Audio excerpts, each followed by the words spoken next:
is all I have left. Sold my house, my gold no less. The wolves are circled in my huddling hands, but this man's much stronger than the average man.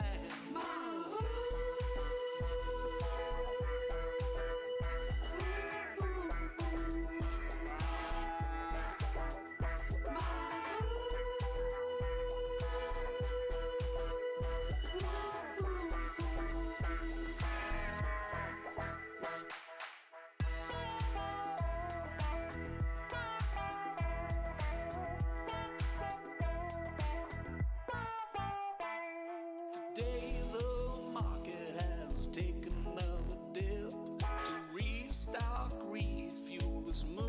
And now we are no longer muted, so people can hear us, and now people can also see us. So, welcome here today, Carl and Alex. I'm very happy to have you on. I'm actually a big fan of War Brothers since many years ago. Was pretty much in all my playlists when I grew up, so that's very fun. It can't start any better, to be honest. So I'm done. Goodbye. Yeah, and okay, so my life now surrounds NFTs. And when I grew up, I always listened to music. It was the only way for me to study. It was the only way for me to work out. It was the only way for me to do anything. And I tend to love the harder electronic musics. So some of the War Brother mixes was always in my playlist. So that's very fun. And today we are bridging my past with what I'm focusing on now. I'm live and breathe NFTs, and that's what we are here to talk about today. So Alex and Carl, who should we start to introduce? To be honest, entirely up to you. So I start. So yeah, let's go with you, Carl. I may be the visionary of the NFT space especially for our community in electronic music. And without Alex, it wouldn't be possible because he is the technical backbone who's making everything possible to when we launched our own platform, Hypery. Yep. So I have him actually really as my technical support here because sometimes I'm not that technical, like in terms of productions and everything.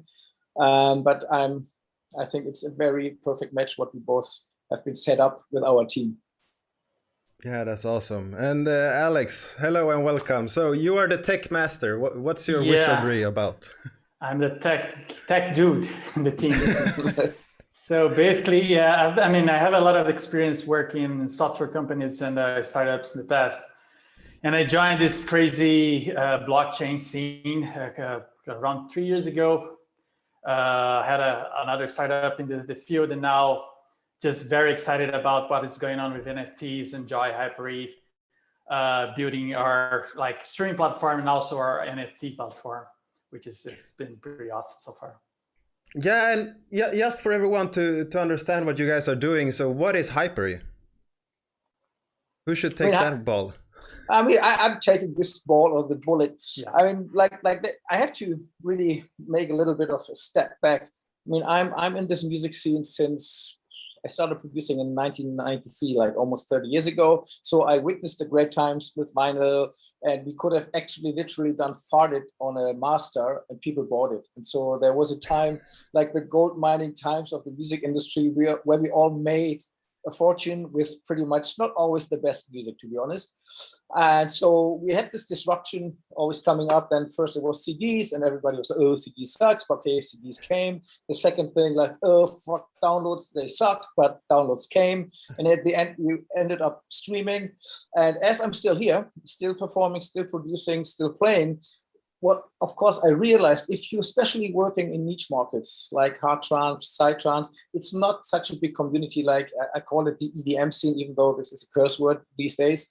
And I saw, like, especially on the streaming platforms, most of the artists, even on our labels, the income decreased, and it decreased so fast that I know a lot of DJs who haven't been fortunate enough, like we have been having some huge hits in the past, or even until a few years ago, to make a living on our catalog. That's fine. But a lot of DJs don't have that. And I felt there's a huge injustice in the music scene. So less and less people are making more and more money. And the vast amount of producers, DJs, musicians, singers, they are standing there empty-handed, and they are happy if they get 100,000 streams, which equals like maybe $100. Therefore, you can't build up a studio, you can't pay for studios. And so we were always, or I was looking for opportunities. And when I first got introduced to blockchain and NFTs, was like blockchain 4 or 5 years ago, NFTs 3 years ago at South by Southwest, I was like, this could be it. This could be closing the gap in the bond between artists, fans, and even labels. And so that's why I started developing this idea to do that. And then met Alex and Magda. And then we acted fast, to be honest. Like we saw the NFT train steaming off the station. We saw like, okay, we are so far with our platform that we can actually easily implement that. And that's what we did. And so far we are pretty happy. Yeah, that sounds awesome. And what got you the idea to create your own platform and not use one of those that exist? That is more or less philosophical question. I mean, we had big hits like Fat Bass, or when I did my other side project, Don's DONS featuring Technotronic Pump Up the Jam. And over the years, we lost so much money to a lack of transparency. So like we never knew, you got the license statements, then some companies declared bankruptcy, a distributor didn't feel like paying us 110,000 sold vinyl and so on and so on. And it was like, no, there must be something else. There must be something that stops all this, I call it bullshit, and this unethical treatment of artists, producers, in a way that there must be something transparent that artists can actually follow up. And as all the artists, they hate one thing, this is administration. And so now you have a system where you can actually be completely transparent. Everybody knows what you will earn. Nobody can take your money away. You don't have to go through, in the meantime, 100 pages of royalty statements with like 0.003 cents on Spotify or on YouTube. And I felt that it's not just a fair way to actually depend on platforms that are not really music driven. I mean, there were people like investors, and they were like, oh, we do a tech platform, and then we used the music catalog. They actually stole it in a way. I mean, I understand this, the concept behind it. I mean, music lost its value, and it's not only based on these platforms. It's for me, it was a completely wrong policy of the major companies, what they did. So I'm actually not blaming Spotify for this development. I'm blaming the major labels, actually, that they didn't support Spotify in a fair way, that artists can be paid in a fair way. And that's why I said, like, no, we're going to change this. Now the artist, you can decide your own price. If you want to have 10 cents per stream and you have the fan base, sell it for 10 streams. If you feel like, oh, I can only do it for 1 cent, which is like a zillion times more than on Spotify, I can sell it for 1 cent. And that's how it's all started. So you're building out Hyperwise to be some kind of streaming service, or what's the big deal there? What's the long-term plan? Yeah, it's based on blockchain technology that people can actually start uploading the content. And what we have is the beauty that we can connect the Hyperwise platform to anybody's artist website. And so every artist or label can actually directly stream their content to their fans on their own terms. And I think that is not existing. So there have been blockchain platforms before, and we want to start in a correct way in regards of that. We actually want to have publishing cleared. We want to have all the stakeholders getting their share. So if you're a songwriter, I don't have to tell you, on Spotify, I mean, if you're bitching about the 1 million streams and the 3,000-4,000 euros you're making, and as a full amount of royalty owners, 10% is for the copyright owners.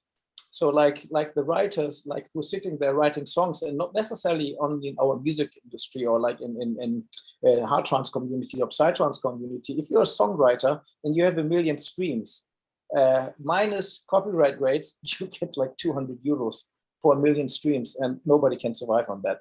And this is why we felt we have to do it in a different way. Yeah, that's fair.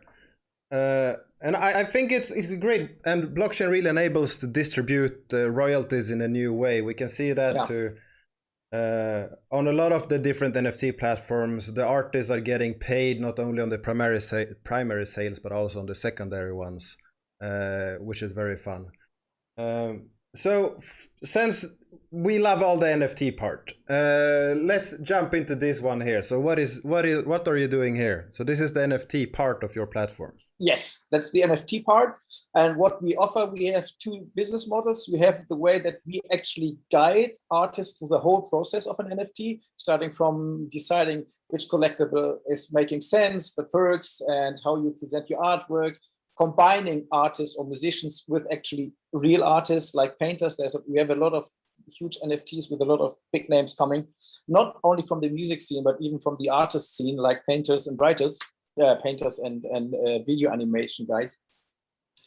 And so that is that. And then on the other side, you can use, that's scheduled for the last quarter of 2021, you can actually use the platform yourself and set everything up yourself without our help. So you get your landing page, you can upload everything the way you want to do.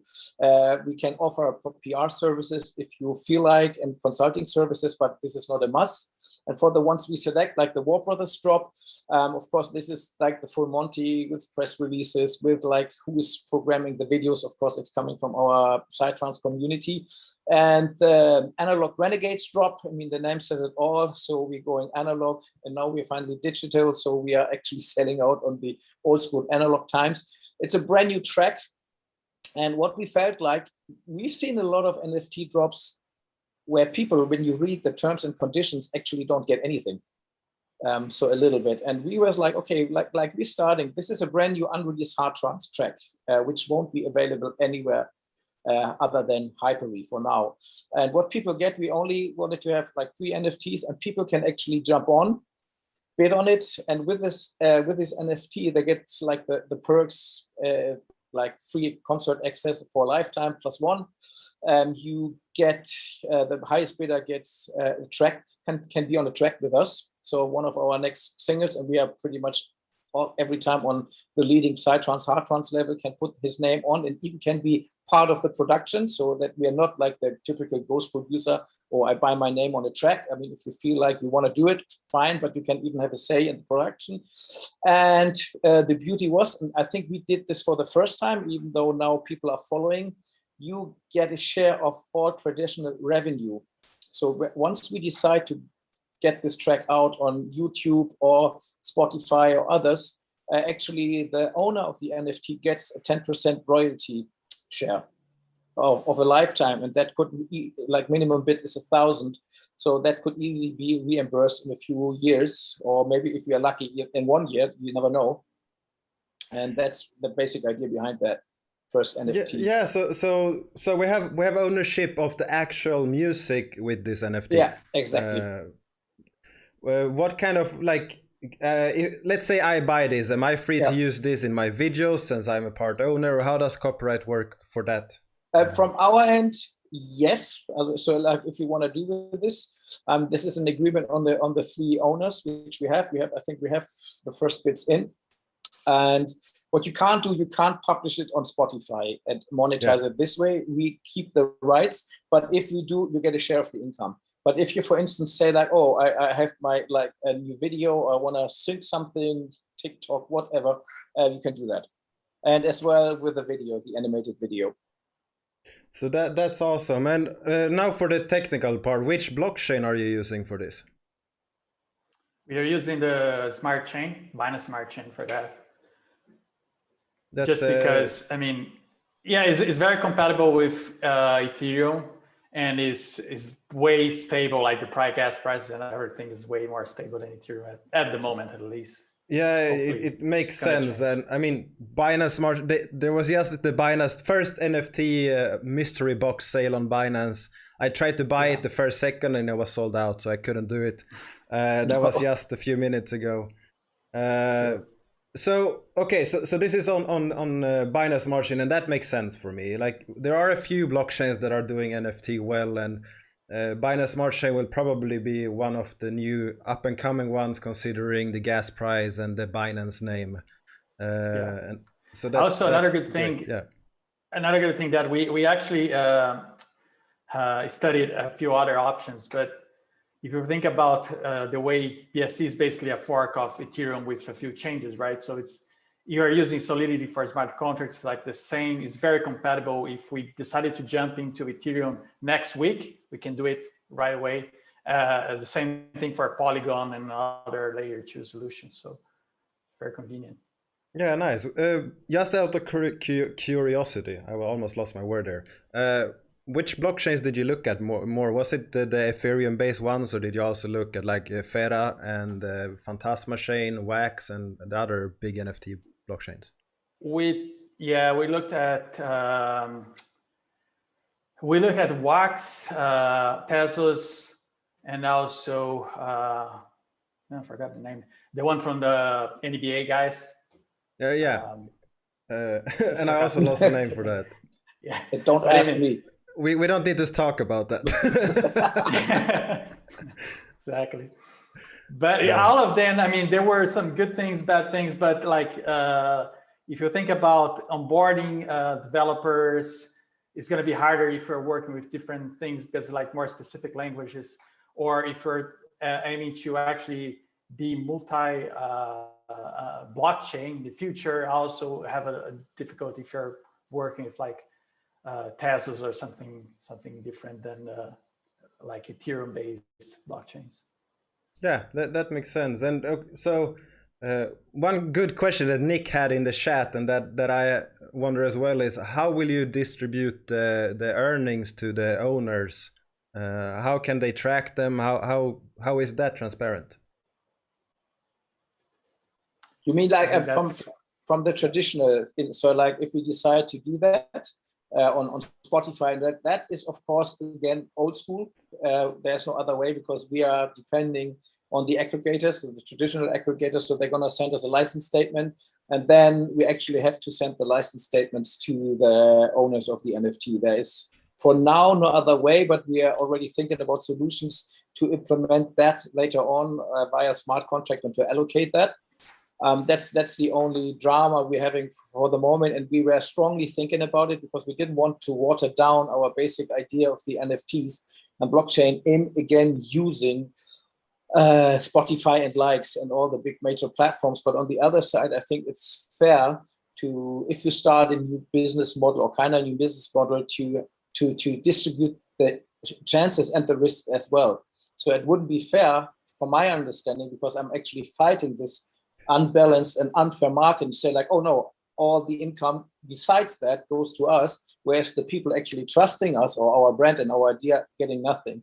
And 30% doesn't sound much, but if you see how much the distributors and aggregators are again charging and so on, it's quite well, because if you see that the NFT owners getting 30%, this is less than a record label these days offers to a full contract of an artist. So if you sign to one of the big labels, they offer you 18 to 20%. So even there, you pay much more than the average record label. And that was very personally important to me because I have to sell it. I have been at the music conferences talking about it, and I was actually fighting and yelling against the traditional record music guys. I was like, okay, actually, it's your responsibility that millions of artists can't make a living because you're squeezing the last penny out of Spotify. I mean, if you see the new deal between Universal and Spotify, Jesus Christ, can't get any worse. Yeah, and I mean, a lot of the problems are the middlemen. I mean, they do help with some kind of marketing and publicity, but they also have some, well, the music industry isn't well known for having good contracts for artists. No, not at all. And they're not, especially they're not known. All the contracts, if you see the basic contracts now, of course, and none of the artist contracts there's anything mentioned with NFTs and blockchain whatsoever. But all these contracts are made so complicated that without a lawyer, you can't even sign them. And you don't even know what you've signed. And if you go back in time, it was worth before. And now, due to the administration efforts you have to do, the contracts became shorter, but still too complex. An average person with no experience or legal background is not able to understand these contracts. And at the end, it's not about the unfair payment, it's what they're deducting. You still have contracts as the best example. Back in the days, there was a return on reserves for physical products. So when we sold like 50,000 vinyl, the distributor or the label kept a return of reserve between 15 or 20% in case the distributors are sending back vinyl. This is still in contracts these days for digital product. So how can you return a stream? Come on. And this is how way these companies still work. And then they adapted actually the shares from physical sales directly to digital sales. So as a big band, like you get 8 points on streaming. I mean, even if you stream 100 million, you're happy to feed your family. And that's why I felt like this needs to be changed. And there we need to be an example to go all in and not taking the advantage away from the people going with us or going down this way with us. Yeah, that sounds awesome. It really does, because we need to enable the small producers. I mean, the biggest names, they do fine with whatever they do. Yeah. They get their money either way, but it's everyone else that are the smaller guys, those DJs that go around and play on the smaller festivals or the clubs and everything. They have a really hard time getting their daily income, and it's the same for all the digital artists of any kind, I guess. That's exactly the point. I mean, if you're Tiesto, of course, they made their share long ago, and they have music that streams 1 billion. But that is not only 1% of the revenue of Spotify. I mean, they can do that.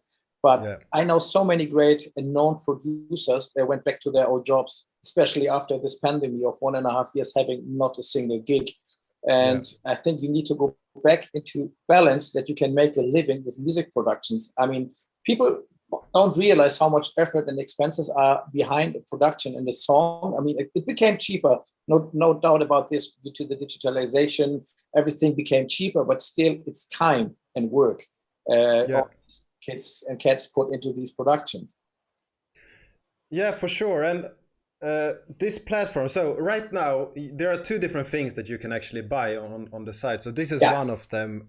Can you explain what this is? Because it sounds like a physical thing, not a digital one. That is, we just tried that. I mean, this is the original vinyl from On a Trip, and that's hard to find. And even people offered me 150 euros before we even started the NFT sales. And I was like, okay, I don't want to sell it because I only have one left.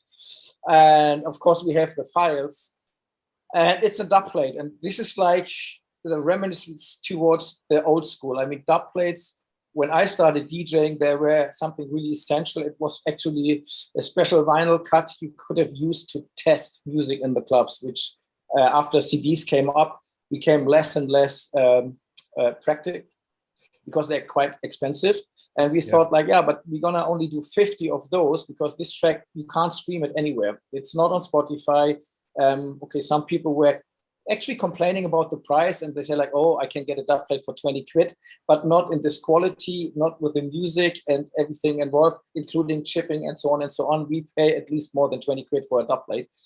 And so this is like giving a little bit of nostalgia, like, okay, this is something, when I started, this was big, and now it can be a collector's item. So you get this track, and this track will not be released on Spotify from our end, at least. I mean, you never know if somebody does something maybe dodgy, but this track will remain, like the scarcity of this dub plate will remain, because we will not release it on Spotify and anywhere else. So you can only officially be the owner via this dub plate. And is this connected to the NFT in any way? Is there an NFT backing it? Do they get an NFT as well, or is this just a physical? Yeah. No, you get the NFT, and the NFT is linked with the physical item. So you need the NFT to claim the dub plate. That's the main idea. And then you're gonna always have those 2 linked. So it's like a proof of authenticity. So. Yeah, so let's say, okay, for me, this painting behind me, I've sold that. This is an NFT that is in someone else's hands. I gave them a certain amount of time that they can actually reclaim it, because I felt like, hey, I don't want to store this in 50 years in a warehouse and promise that it will be in the correct one. And I did it as a test, as I do some content and everything. It was a fun thing. And that person has a certain amount of time to claim it. And if it doesn't do that in this amount of time, he still has the NFT and he can trade it. And in the NFT, in the description, it says that this is reclaimable until this date. After that, it's just an NFT. which means that he could sell the NFT afterwards as an NFT. He could keep it as an NFT. He could do whatever he wants with it, and he can also have a painting. Is that something similar, or do they always have to go hand in hand with this NFT? And how do you manage that? So they have to claim it in a certain amount of time. I'm not sure, to be honest. I think after they have 1 year time to claim the physical product to get that, because like we have to, the manufacturing, we have to do that. It's the same. I have like over 12,000 vinyls in my house, and my family is not happy about that. So I don't want to fill it up with like 50 more dub plates, or if we do more in the future. So you have to claim the dub plate within a year. Regardlessly, you keep the NFT. So because we sold first NFTs, and people contacted us and they say they actually don't care about the dub plate. And I was like, okay, that was not my idea. I actually want our idea. You should get the dub plate, because first of all, it's a collectible item, and there are dub plates actually increasing in value. If you go back like some old hard trans dub plates, and I maybe have hundreds of some even unreleased productions, people offer good money for that. So the physical product can even have an increase of value, and of course with the NFT, time will tell. Yeah, for sure. Right now on Binance Smart Chain, I am not aware of any NFT trading platforms. I have not seen any marketplaces. I have not seen any way for a common person to actually list their NFTs and trade them. I might have missed something, but last time I was there and did some game NFT, I did not find a marketplace where I could list them. Is that something you're working on, or is it something I missed and it exists? What's the plan there? No, I think Baker Swap has a NFT section as well. And then we found like not many, but like 2 or 3 platforms on Binance Smart Chain running NFT. But we are also building our own marketplace. So because as you saw there, we actually, when we do a drop of NFT, we do a completely customized landing page. Everything is very customized for the artist, and which is our differential among just putting something on OpenSea or something like that. So, and then the idea is to launch I don't want to compromise myself here saying a date, but in the near future, a marketplace, a fully marketplace that you can trade all the NFTs that we're launching, and also any other. We are leaning towards just allowing music-related NFTs in this platform, but it would be open for any other NFTs in the Binance Smart Chain. Yeah, that's nice, because like one of the problems, I just went to the Bakery Swap and just looked at it quickly, and the first thing I saw is Pokemon characters, which I'm pretty sure they are not licensed to create as NFTs. Yeah. And that is a big problem in the NFT space. It's hard to verify the artist, the author of the NFT. It's hard to verify these kind of things. On, for example, Phantasma Chain, you can upload your own contract and you will have your own artist name, so it's very easy to view it. The same thing on Wax, you can just register your collection under a name that is free, and all NFTs created under that name will be easily recognized as the authentic NFTs. On Ethereum, that is not as simple in my experience. They are based to a public key on most places, unless there is a custom marketplace. How is that treated? And what's the plan there to prevent fraud and things like that? I mean, like, it's very simple. Like, if you see, or like our system actually requires certain security measurements, so you have to actually prove at some point that you're the owner, because there are problems. I mean, you have probably heard about the big lawsuit now Jay-Z is activating against one of the shareholders of the label who started selling NFTs, but only being a third shareholder of the company. And it's a little bit Wild West. And we're actually currently working with a UK law firm of like 3 experienced music lawyers to actually set up the right contracts. For now, there is none of the contracts. We even checked the general terms and conditions of all the platforms. I'm not mentioning any names, but you know them all, the NFT platforms. And we felt like there is enough space for improvements. Yeah, And for so sure. we have this contract more or less ready. We actually this morning we had a joint call with all the lawyers on board, so that will be ready by next week, because that is, of course, could be a problem. I mean, for now it's easy. You can check this is the War Brothers. I'm not, and people can be sure that's me and that this is from us. But there can be artists you never heard of, and they're gonna drop their NFTs and then stealing like sample rights and whatsoever. So what we definitely want to do, we want to start it from a kind of 100% correct legal way as far as it's possible for now, because all the collecting associations like GEMA, SCAP, BMI, Boomer, Sternberg, and so on, they're gonna sleep at least for the next 2-3 years to be active, like they usually always do. But we have measurements like escrow, so-called, or so to say, escrow wallets, where we actually park the copyright rates for them, that once they're ready to accept the money or they're able to work with crypto or whatsoever, that you can actually allocate via the smart contracts the income to all stakeholders, which never happened with YouTube. As an example, YouTube just paid, and then the copyright collecting associations were like, oh, we have no idea who gets all the War Brothers streams. I'm sorry, we don't know. That went to the Beatles or whatever, Michael Jackson.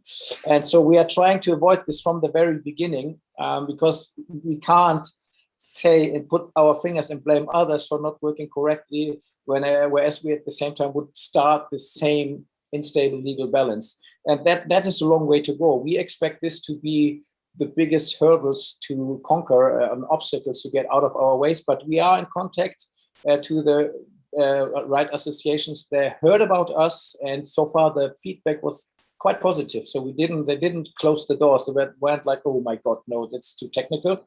Especially like in Germany, GEMA, that's one of the most protective copyright collecting association. But we're speaking actually to the person who's in charge for new digital business, and they have heard about blockchain. And they have heard about NFTs. So it exists. Yeah, it exists. I mean, that means so hopefully not 2-3 years, but we are prepared to do it in a way that they can't say, we say like, we keeping your standard copyright rate, which is always 10%. And so the money is there, and we can adjust this in our system when you set up all the database and the metadata in our system. So you can actually even use Hyper-Read to organize your catalog and archive of music. That's nice. And on the NFT, what kind of standard are you using, and what kind of data will be on the blockchain, and what kind of data will be off the blockchain? We are using the ERC 721. For this drop, it's all 721, but we also have the contracts prepared for the 1155. And I mean, it's on this one, it's basically the metadata is basically what you see on the page. Like although those informations are in the metadata of the NFT. And from what I can see right now, you can buy with credit cards only. And in the FAQ, it says that cryptocurrencies will come later. What's the timeline there, and what's the reasoning? That's a technical problem. It's very hard for young startups to get a bank, as you can imagine. And we did a first drop with one of the fastest rising techno artists in the world, Lily Palmer.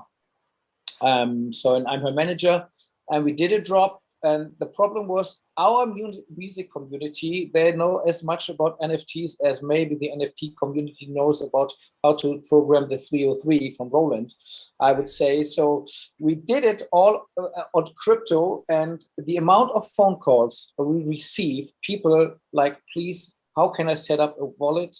How does this work? How can I pay and change the Ether and wrap Ether and everything? Was so annoying that we thought like, okay, let's test. This is a stress test to our platform, to be honest. And I was more than happy to contribute our name and our music and our perks and everything. And I was like, okay, let's try it first to do it via credit card, because a lot of our community actually haven't been able to purchase it with crypto. That was the only point, but we want to, of course, offer both, because that's the right way to go. Yeah, sounds good. And for you as a company, I guess you are located in the Netherlands officially. No, UK. UK. Yeah. Oh, cool. How hard is it to get a league? Like, how does the banks treat you for accepting cryptocurrencies? How hard is it to talk to them or get the legal set there? 100 phone calls, 100 no thank you, but thank you. Boom, gone. That's actually one of the main reasons we are just accepting credit cards at the moment, because our bank basically said if you start accepting crypto, you're out. So, well, we're close to have a solution. We're close to have a solution. But anybody from your community, if you know a bank, please let us know. Yeah, I mean, that would be great. Even though we're working on a solution, I think we checked like 30 banks. No joke. There are a few crypto-friendly banks in Europe, but not in the UK. No, I don't think so. As far as we know, at least. Now we are so desperate that we even thinking we have very good leads to Scandinavia. We even thinking about moving the whole company to Denmark. Yeah, could be. Not a joke. It's not a joke. Yeah, I totally understand. I mean, I'm located in Sweden. I do have I don't know. My bank is very kind. I don't know. I have had zero issues, but a lot of my friends, their payments when they want to buy Bitcoin are blocked, or when they want to get money out, it's blocked. Some banks officially states, hey, we are not accepting any cryptocurrencies payments at all. And others are more, it's okay until it's not. Yeah. But I know that there are some German banks that are more open. I know that one German bank is working on integrating Kraken inside the interface. And just that they even have that idea means that they are way ahead of anyone else. I mean, Binance probably. I'm pretty sure Binance owns a bank in Europe. It's in Eastern Europe. That's where I get my SEPA transfers when I request money out from Binance. That's true. Yeah. And my guess is they are very crypto friendly. Yeah, we have some leads to Saxo Bank and Force Bank. There are leads to crypto-friendly banks, and so as you have to open the bank account in the country where the company is located, like it's a legal thing. So we're definitely gonna move our office in our country from UK to, it looks like, to the Nordics. And that's so sad. It is what it is, I guess. For the moment, yes. Like privately, it's not a problem. You can go to Revolut or whatever bank, and they sell you any current cryptocurrency you want to have. But as soon as you ask, "May I open a business bank account?" it's like, no. Yeah. It's really weird, but I mean, I think it's a matter of time. Sooner or later, it will change. I mean, they can't stop this train anymore. So. Yeah, hopefully. And okay, so if anyone that is watching this want to learn more about this or want to bid on any collection, this is linked in the description. Is there anything else they really want to know that you want to share that they should know about what you're doing now or what's coming in the future? I mean, we have, and the problem always is in our community, it's always NDA protected, but I can really look into my eyes. We have huge drops coming up, like where people are going to be like, wow. Because like what we do, we of course observe the markets, and we saw this like 11 million, 10 million and 5 million, but that is not counting for most of the artists. That's can happen, and if you have like 10 million followers and you are top 10 DJ, or you're the Beatles and you own an NBA club or whatsoever, that might work. But again, we want to attract the vast majority of good producers and artists to start making a living on a long run. I mean, of course, it's good. We have 2-3 drops coming where we can expect a high income, but again, we want to have a fair balance for everybody. So that's why we're not like pushing for the crazy money. Of course, nobody would be said no, or if somebody puts in a crazy bid, but that's not the point. So it's a long-term perspective, because we see the NFT market as well as a closer bond to the artist, like using smart contracts, having special marketing ideas. Like if we click 50,000 streams on Hyper-V, we're gonna release a full artist which is only available for the people via an NFT who actually streamed the album or left a comment and so on, or think about ticketing for concerts. Yeah, exactly. It's a perfect way actually to control the kind of even the black market of ticketing if you connect it to NFTs. So we have so many ideas and creative concepts behind it, and you have to adjust it. And what counts for us as an artist may not work for you as an artist. So we try to open a platform that is individual and not so monotonously. You have to fill out format A, and if it doesn't fit format A, we can't help you, and that's what we don't want to do. Yeah, and we have two questions, I guess, from the chat, and then I have one question, which is about the lifetime ticket. Does that include any event that you play on, or is it events that you are solely there? And what's the plan there?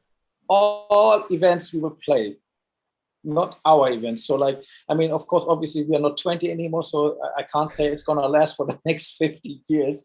But I can tell you, we lost a lot of shows. We still booked, I mean, the last big gig before Corona was Tinderbox in Denmark, Odense. There was a gig to die for. So we're going to go back to touring and playing, and that counts +1 for everybody. And I can explain the simple fact is every gig contract or booking contract includes at least tickets, and so we can guarantee that no matter where you go. And we even up to, if somebody comes with an NFT, we definitely will have time to have a chat and a beer or a water or tea, whatever you want to drink. That's awesome. And do you see any competitors in this right now, or have you seen anyone trying to do this?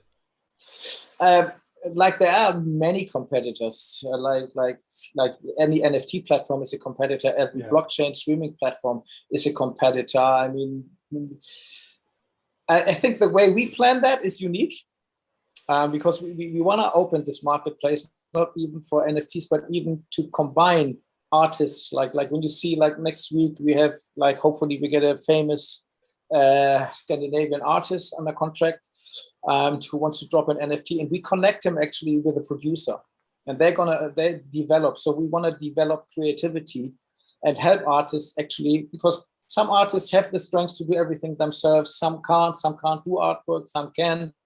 And so we want to actually have this marketplace that people can actually say, like, oh my God, I need some good holographic video. And then, okay, we have the guy for you.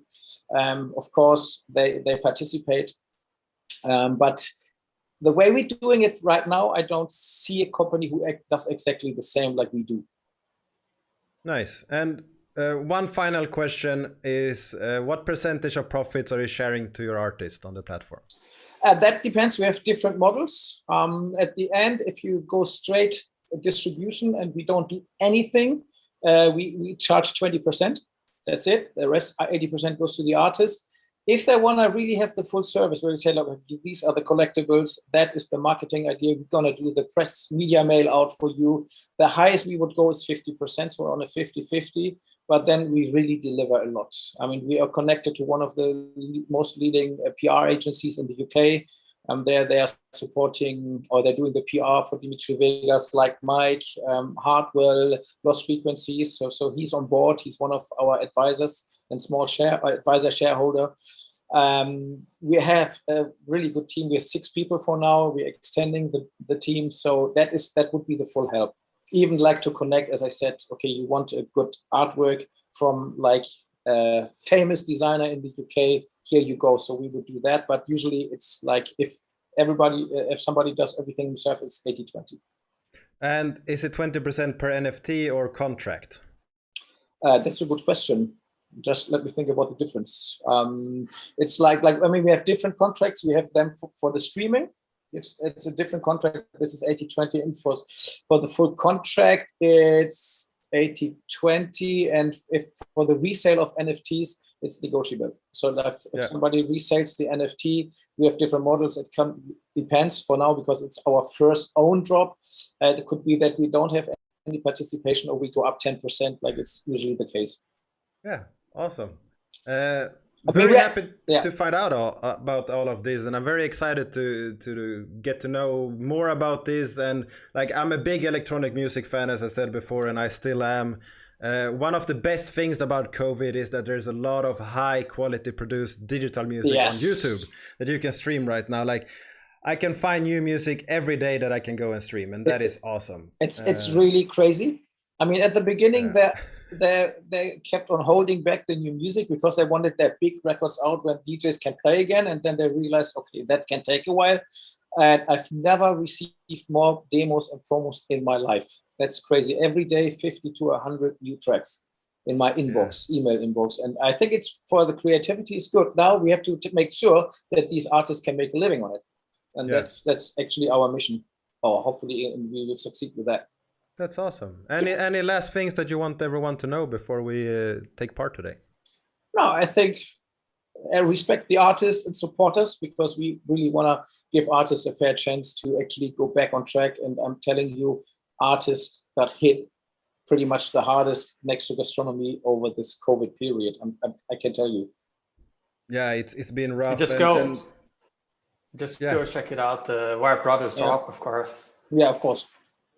And it's linked in the description, the website, and direct to the Warp Brothers. So go there if you're a fan of the music. Buy one of these. You can go to concerts for the rest of your life. It's fun. I'm intrigued. I might be making a bid. We will see. it's awesome.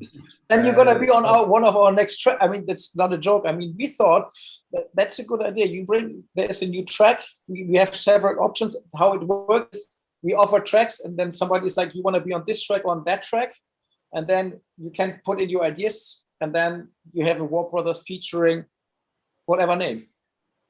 And that will definitely be on a good label. So like we actually use always on the best labels for this kind of music. Yeah, that's awesome. I'm sure that made more people than myself excited. So that's awesome. Thanks so much for coming on, and thanks everyone for watching this now and in the future. Yeah, thank you so much for your time. Really appreciate it. Thank you. Thanks.